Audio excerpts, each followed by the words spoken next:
नमस्कार दोस्तों, स्वागत है आपका एक बार फिर से मेरे YouTube चैनल पे। दोस्तों, आज हम बात करने वाले हैं आने वाले एग्जाम यानी कि फिजिकल केमिस्ट्री के बारे में। लगता है वीडियो थोड़ा सा लेट हो गई है लेकिन इतना भी लेट नहीं हुई है। अभी तो एग्जाम बचा हुआ है। तो आज हम बात करने वाले हैं फिजिकल केमिस्ट्री की। तो देखो, आपको मैं सबसे पहले एक बात बता दूं कि मोस्ट इंपोर्टेंट क्वेश्चंस की जगह अगर आप एक यूनिट पढ़ लो ना अच्छे से, पूरी की पूरी एक यूनिट पढ़ लो कोई से भी, तो आपके अच्छे नंबर आ सकते हैं। लेकिन आपको तो मोस्ट इंपोर्टेंट क्वेश्चन चाहिए। कोई नहीं, वो भी कराएंगे। लेकिन मेरी बात पे ध्यान देना कि एक यूनिट कोई से भी, पांचों यूनिट में से एक यूनिट कोई से भी अगर आप पूरी पढ़ लोगे ना, तो आपको कोई प्रॉब्लम नहीं आने वाली है। ठीक है। अब यहाँ पे मोस्ट इंपोर्टेंट क्वेश्चंस की बात करते हैं। तो मैं बताता हूँ। अब जैसे देखो, हमारे पास यूनिट फर्स्ट है। हमारे पास यूनिट फर्स्ट है। यूनिट फर्स्ट क्या है? थर्मोडायनेमिक्स, ऊष्मा गतिकी।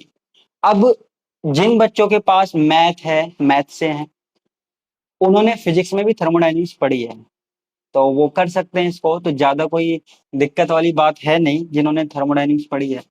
तो अब इसमें देखो, कुछ ऐसे टॉपिक आ सकते हैं जैसे कि शॉर्ट नोट के रूप में, है ना। शॉर्ट नोट के रूप में आ सकते हैं, संक्षिप्त टिप्पणी लिखिए। संक्षिप्त टिप्पणी लिखिए। जैसे हमारे पास वर्क है, कार्य है, ऊर्जा है ना, ऊष्मा है। इनके ऊपर शॉर्ट नोट आने की संभावना है ना। Work, energy, work, energy, heat. ठीक है। इनके ऊपर शॉर्ट नोट आ सकते हैं। या फिर इसके अलावा हमारे पास जो तंत्र होते हैं, तंत्र सुना है ना आपने? सिस्टम। देखो, छोटे छोटे से पॉइंट है, कोई दिक्कत नहीं है। सिस्टम, तंत्र। तंत्र कौन कौन से होते हैं? खुला तंत्र, बंद तंत्र, विलगित तंत्र, है ना, ओपन सिस्टम, क्लोज सिस्टम। तो वो तंत्र है, उनके ऊपर शॉर्ट नोट आ जाए तो इतनी कोई बड़ी बात नहीं है। ठीक है। एक होता है ऊष्मा गतिकी प्रक्रम। ऊष्मा गतिक प्रक्रम। Thermodynamic process. Thermodynamic process. ठीक है, ये हो सकता है। इसके अलावा देखो, एक क्वेश्चन हमारे पास इसमें ये है, ऊष्मा धारिता।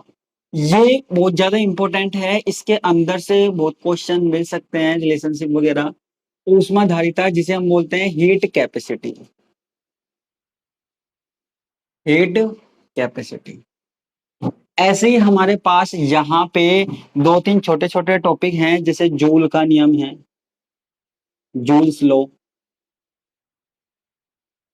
जूल का नियम है, या जूल थॉमसन गुणांक है। जूल थॉमसन गुणांक, जूल थॉमसन कॉफिशिएंट, ये है। ठीक है, ये आपको आराम से मिल सकते हैं इनमें से, है ना।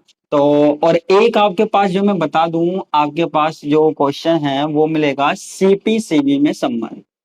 सीपी व सीवी में संबंध। ठीक है।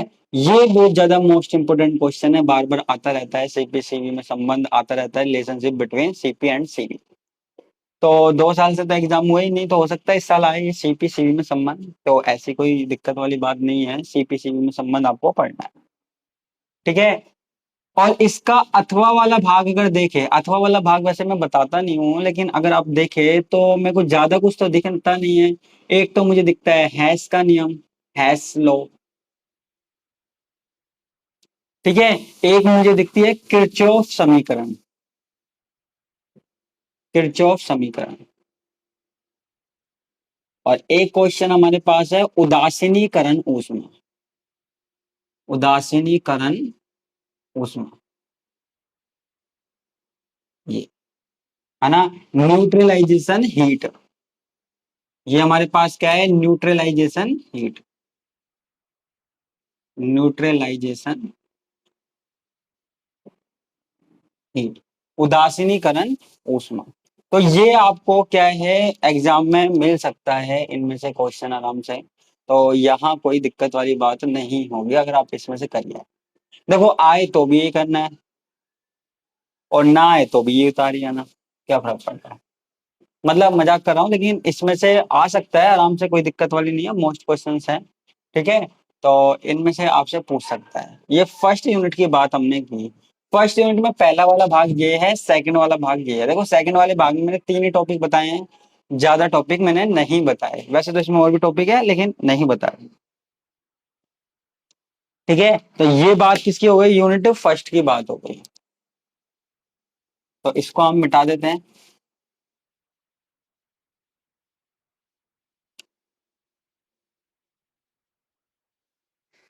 अब हम बात करते हैं यूनिट नंबर सेकंड की, क्वेश्चंस की बात करते हैं यूनिट नंबर सेकंड की। अब देखो यूनिट नंबर सेकंड भी आपके पास थर्मोडायनेमिक्स है। जो मैथ के स्टूडेंट हैं उनको देखने की जरूरत है कि वो थर्मोडायनेमिक्स पढ़ सकते हैं। ठीक है, तो यहाँ पे अगर हम यूनिट नंबर सेकंड की बात करें तो यूनिट नंबर सेकंड में आपके पास जैसे है कार्नोट थ्योरम। कार्नोट थ्योरम,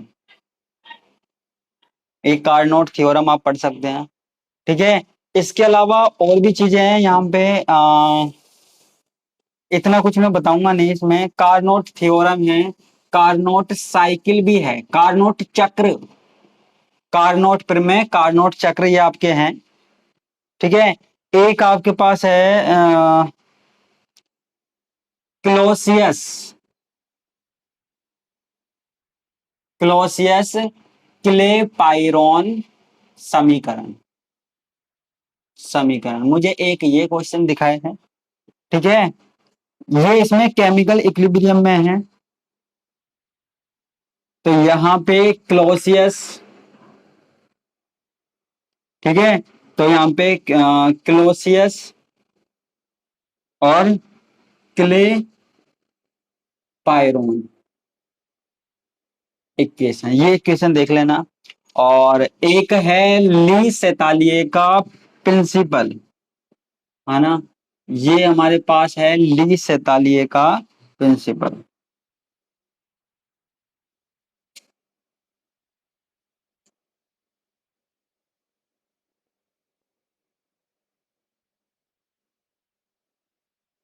ली सेतालिए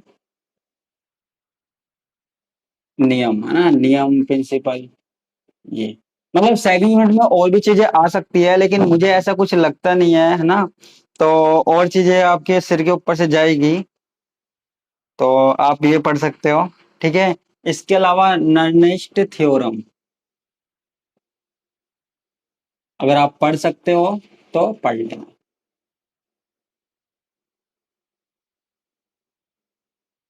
फिर मैं, ठीक है, तो ये कुछ क्वेश्चंस मैंने बताए हैं, तो इनमें से आपको मिलना तो चाहिए यार, है ना, इन क्वेश्चन से रिलेटेड मिलना तो चाहिए। तो ये आपके पास बात हो गई सेकंड नंबर यूनिट की। ठीक है, तो जिसको नहीं पता वो ये उतार सकता है, कोई दिक्कत वाली बात नहीं।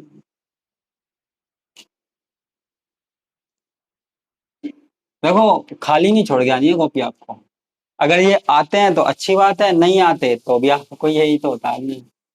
ठीक है, यूनिट नंबर 3, यूनिट नंबर, अब यूनिट नंबर 3 में आपको एक क्वेश्चन हो सकता है शॉर्ट नोट मिल जाए, शॉर्ट नोट मिल जाए।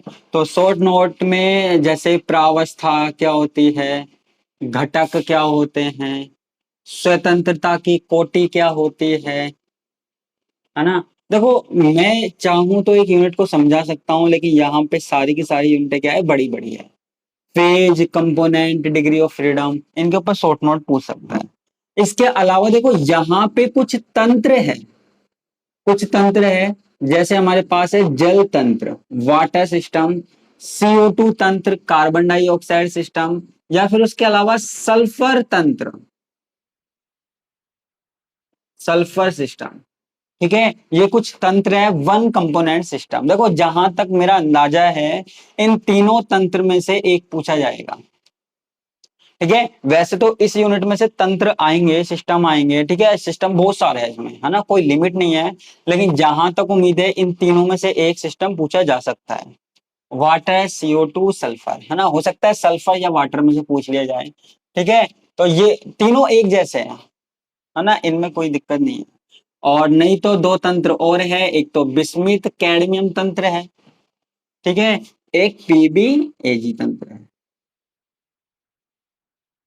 ठीक है, ये सारे तंत्र हैं।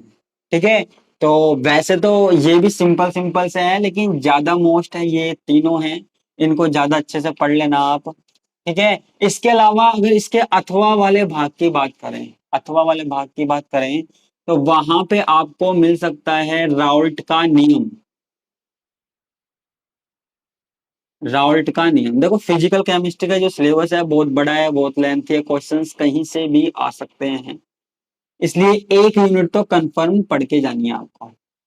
तो अथवा में राउल्ट का नियम, हेनरी का नियम, है ना, इसके अलावा यहाँ पे और तंत्र है, जिंक मैग्नीशियम तंत्र है। ठीक है, या जल फिनोल, जल फिनोल या एथेनॉल तंत्र भी हो सकता है, जल फिनोल तंत्र। ठीक है, एक एसीटोन ड्राई आइस, ये कुछ तंत्र है। तो और एक मैं आपको बता दूं, अमिश्रणीय द्रव करके कुछ है, तो वो पूछ सकता है। तो ये यहाँ पे हमने बात करी है, यूनिट नंबर थर्ड की बात करी है। यूनिट नंबर थर्ड में आपको ये मिल सकता है। ठीक है, देखो ज्यादा लेंथी मैंने नहीं बताया, ज्यादा क्वेश्चंस नहीं बताए हैं मैंने, इतने ही बताए हैं। ठीक है, दो यूनिट की और बात कर लेते हैं, यूनिट फोर्थ और यूनिट फिफ्थ की।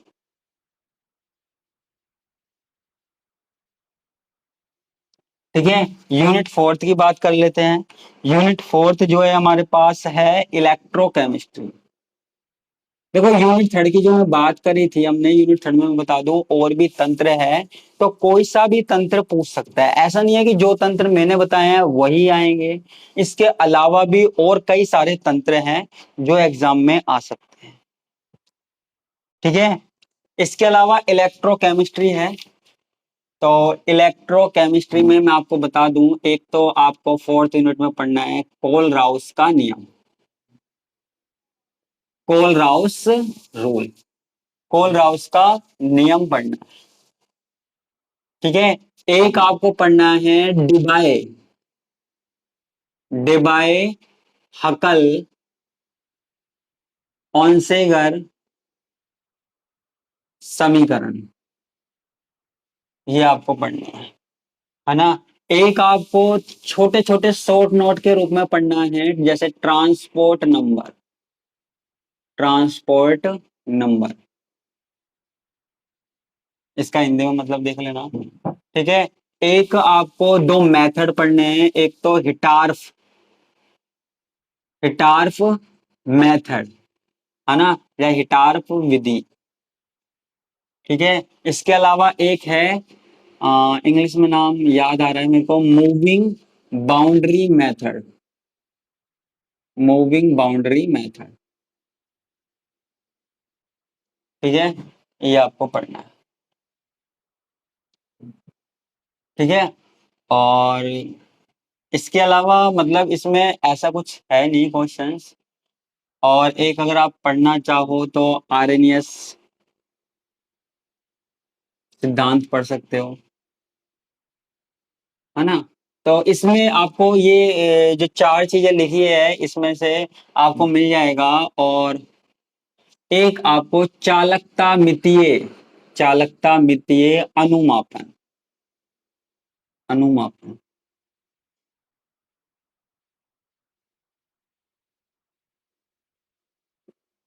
कंडक्टोमीट्रिक titration.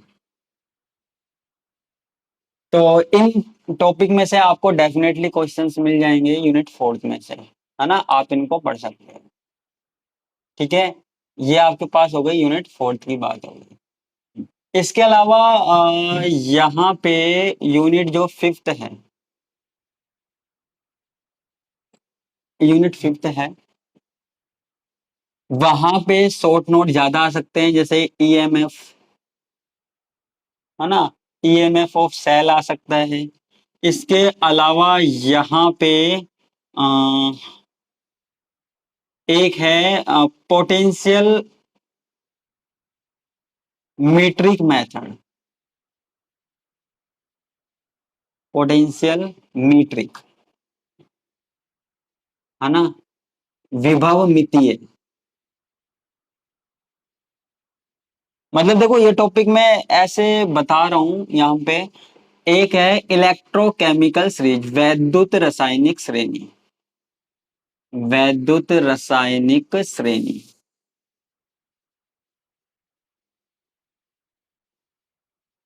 Electrochemical series, electrochemical series, ये आएगी इसके बारे में। और एक यहाँ पे एक है नर्नेस्ट, है ना, और इक्वेशन, समीकरण, नर्नेस्ट इक्वेशन, ठीक है। तो ये हमारे पास इक्वेशन हो गए। अब इसमें और भी टॉपिक है, जैसे मैं आपको बता दूं, उत्क्रमणीय, रिवर्सिबल, उत्क्रमणीय व अनुत्क्रमणीय सेट,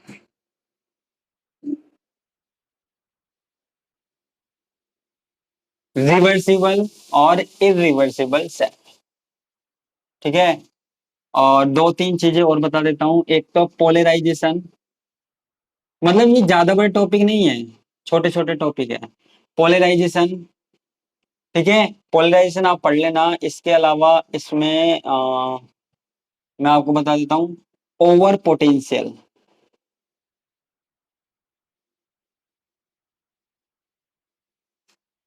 ओवर पोटेंशियल पढ़ लेना। और हाइड्रोजन ओवर वोल्टेज,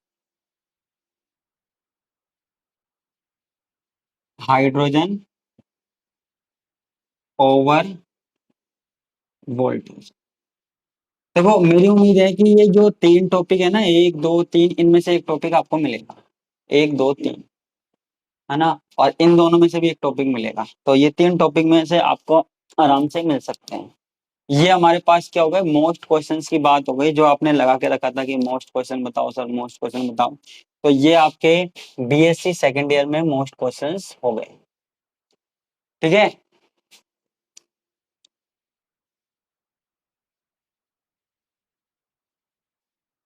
अब मेरी बात सुनिए कि यहाँ पे जो मैथ वाले हैं या बायो वाले हैं, सबसे पहला काम तो आपको एक करना है, क्या करना है कि एक यूनिट कंप्लीट पढ़नी है, एक यूनिट कंप्लीट पढ़नी है। कोई से भी पढ़ो, चाहे मुझे नहीं पता, चाहे आप फर्स्ट पढ़ो, सेकंड पढ़ो, थर्ड पढ़ो, फोर्थ पढ़ो, फिफ्थ पढ़ो, लेकिन एक यूनिट आपको कंप्लीट करके जानी है, ठीक है। एक यूनिट कंप्लीट करोगे तो वहां पे आपको कोई चांस ही नहीं है कि क्वेश्चन ना आए।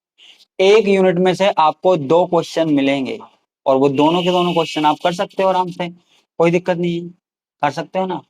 जैसा कि मैंने पिछली वीडियो में बताया था, ऑर्गेनिक केमिस्ट्री में, इनऑर्गेनिक केमिस्ट्री में बताया था, तो वो आप